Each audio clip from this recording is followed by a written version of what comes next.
अगर आपके मैक में भी सिस्टम मेमोरी ऐसे भरा हुआ है तो आपको जरूरत है इसे क्लियर करने की। यूट्यूब पर दूसरे की वीडियो में सिर्फ कैश क्लियर करने के बारे में बताया गया है, लेकिन ये पूरा स्टेप नहीं है। इसके बाद भी कई सारे स्टेप है जो आप मिस कर देते हैं या फिर आपको बताया नहीं जाता। इसीलिए मैं आपके लिए लाया हूँ स्टेप बाय स्टेप मेथड, जिससे कि आप अपने सिस्टम की मेमोरी को क्लियर कर सकते हैं, वो भी आसान तरीके से।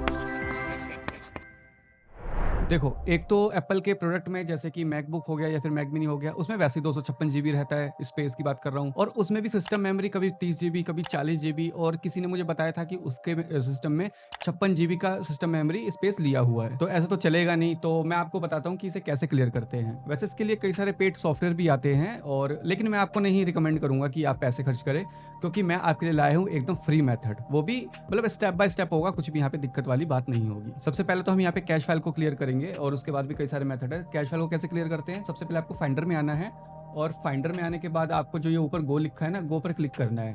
और गो पर क्लिक करने के बाद आपको जाना है गो टू फोल्डर। ठीक है, इस पर जाना है, ये आसान तरीका है, वो मैं आपको बता देता हूँ। ठीक है, आप इस पाथ को है ना एक बार कॉपी कर लीजिए अपने नोटपैड में। ये एक सिंबल है, ये कैसे आता है, जो एक नंबर होता है उसके बगल वाले जो बटन की है उसमें आता है। ठीक है, उसके बाद स्लैश लाइब्रेरी, उसके बाद कैशेस, इसके बाद स्लैश। ठीक है, इंटर पर क्लिक करना है। ठीक है, अब ये कैश वाला फ़ोल्डर आप देख सकते हैं, नीचे भी मैकिन्टोश यूज़र अंकित कश्यप जो मेरा नाम है, उसके बाद लाइब्रेरी, उसके बाद कैश। कैसे कैश क्लियर करते हैं? सेलेक्ट ऑल करना है और सारा कुछ डिलीट करना है। ठीक है, अब ये कैश फ़ोल्डर जो था हमारा वो डिलीट हो गया। ये स्टेप 1 है। अब मैं स्टेप 2 के बारे में बताता हूँ। अब इसके लिए क्या करना है, आपको गो वाले ऑप्शन पे दोबारा जाना है, और यहाँ से आपको जाना है कंप्यूटर। ठीक है, कंप्यूटर पे आ गए हम। इसके बाद मैकिन्टोश एचडी पर क्लिक करना है, उसके बाद आना है लाइब्रेरी पर। उसके बाद लाइब्रेरी में आने के बाद यहाँ पे फिर से आपको चौथे नंबर पे आ रहा है, आपका शायद 5वें छठे पे भी आ सकता है, कैश नाम का फ़ोल्डर। इस पे क्लिक करना है और कंट्रोल ए, मतलब कि जो कमांड ए होता है, वो कमांड स्पेस बैक से डिलीट। ठीक है, ये जो कैश मेमोरी है थोड़ा सिस्टम का मेमोरी होता है ये, तो इसलिए पासवर्ड मांग रहा है। ठीक है, पासवर्ड दे देते हैं हम। ये लॉक स्क्रीन का पासवर्ड होगा। ठीक है, क्लियर हो गया है। और जो बच गया है उसको रहने देना, वो कभी क्लियर नहीं होगा। ठीक है, जो आपके फालतू होंगे वो क्लियर हो जाएंगे। अब स्टेप 3 में भी हमें कैश फाइल को ही डिलीट करना है, वो भी अलग फोल्डर में है। कई सारे कैश मेमोरी ये मैकिन्टोश सेव करके रखता है, वो हमें एक एक करके डिलीट करना है। कैसे आना है? वापस गो पर आना है, इसके बाद कंप्यूटर, कंप्यूटर के बाद मैकिन्टोश एसडी पर आपको क्लिक करना है। इसके बाद लाइब्रेरी में नहीं जाना है, इसके बाद सिस्टम में जाना है। सिस्टम में आएंगे, और इसके बाद क्या करना है, वापस लाइब्रेरी यहाँ पे आपको दिख रहा है, लाइब्रेरी में आना है। और इसके बाद यहाँ पे पहला ये ऑप्शन, जो पहला फोल्डर होता है वो कैश का है। ठीक है, इसमें भी कुछ फाइल है, उसको भी हमें कमांड ए से कंट्रोल, मतलब कि सारा कुछ सेलेक्ट कर लेना है। उसके बाद कमांड डिलीट करके हमें सारी चीज़ डिलीट कर देनी है। ठीक है, तो हमने कैश मेमोरी यहाँ पे पूरा डिलीट कर दिया है। जो भी सिस्टम में हमारे कैश मेमोरी था वो हमने सारा क्लियर कर दिया है। लेकिन इसके बाद भी कैश मेमोरी है, वो कहाँ है, वो हिडन है, वो मैं आपको बताता हूँ। देखिए, अगर आप कोई बड़ा सॉफ्टवेयर यूज़ कर रहे हैं, जैसे कोई ग्राफिक का सॉफ्टवेयर, जैसे फोटोशॉप हो गया, Premiere Pro, After Effect, DaVinci Resolve, इस तरह का कोई सॉफ्टवेयर यूज़ कर रहे हैं, तो वो अपना एक अलग से कैश फाइल सेव करता है, वो कहीं और सेव करता है। वो हमें कहाँ मिलेगा मैं आपको बताता हूँ। सेटिंग में आना है, और इसके बाद आपको आना है स्टोरेज में। ठीक है, स्टोरेज में आने के बाद यहाँ पे हमें इसे लोड होने देते हैं।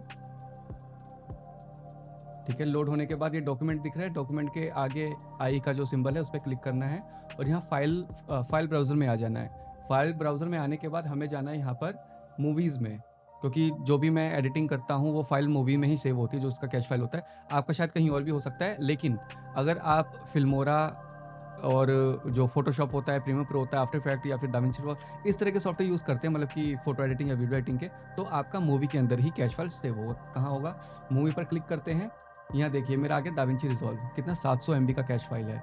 यहाँ पे क्लिक करना है, देख रहे हैं आप? कैश क्लिप्स, इस पे क्लिक करना है, और इसके बाद क्लिक करने के बाद सिर्फ़ यहाँ से आपको मूव टू बिन पर क्लिक कर देना है। क्लियर हो गया।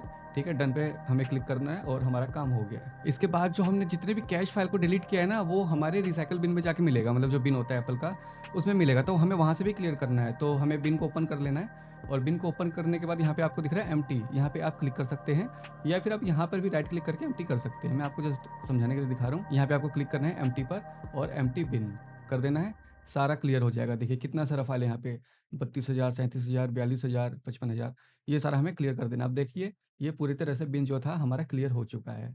अब यहाँ पे एक और स्टेप आता है, वो थोड़ा हिडन स्टेप है। वो क्या होता है कि जब भी हम कोई फ़ाइल या फ़ोल्डर कुछ डिलीट करते हैं ना, तो वो बिन में जाता है, और बिन के अंदर से भी हम उसे डिलीट करते हैं, तो भी सिर्फ़ एंटी डिलीट होती है। वो बेशक हमें दिखता नहीं है, लेकिन फ़ाइल या फ़ोल्डर वहाँ पे अभी भी होते हैं, जिसे हम रिकवरी सॉफ्टवेयर की मदद से ईज़िली रिकवर भी कर सकते हैं। तो उसके लिए हमें क्या करना है, मतलब जो बिन होगा उसको परमानेंटली क्लियर करने के लिए क्या करना पड़ेगा, हमें फिर से कोई छोटी-सी चीज़ यहाँ पे डिलीट करनी होगी, जो कि वो रिसाइकिल बिन में जाएगा और रिसाइकिल बिन की जो पुरानी चीज़ें थी, वो फ्लश हो जाएगी, ठीक है? क्या करना है, तो हमें फाइंडर में आना है और फाइंडर में आने के बाद जो भी आप डिलीट करना चाहते हैं, छोटी-मोटी कोई भी वॉलपेपर या कोई रिंगटोन भी हो सकता है, उसको डिलीट करना है। तो मैं यहाँ से ये पीडीएफ डिलीट करता हूँ, ठीक है?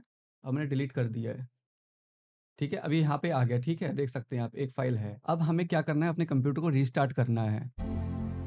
अब हमने रिस्टार्ट कर दिया है, अब हमें यहाँ पे क्या करना है, कुछ समय यहाँ पे हमें वेट करना है। क्या है ना कि जो सॉफ्टवेयर है ना, वो भी कैलकुलेशन में थोड़ा-सा टाइम लगाता है कि किसकी मेमोरी कितनी होनी चाहिए या क्या खाली है, क्या भरा हुआ है, वो सारा क क्लियर करने में टाइम लगाता है। तो ये 5 से 10 मिनट यहाँ पे हमें इंतज़ार करना है। इसके बाद हम यहाँ पे देख सकते हैं कि जो हमारा सिस्टम डाटा है, वो 7 जीबी का हो गया, मतलब साढ़े 7 जीबी का हो गया। पहले कितना था, 32 जीबी का था।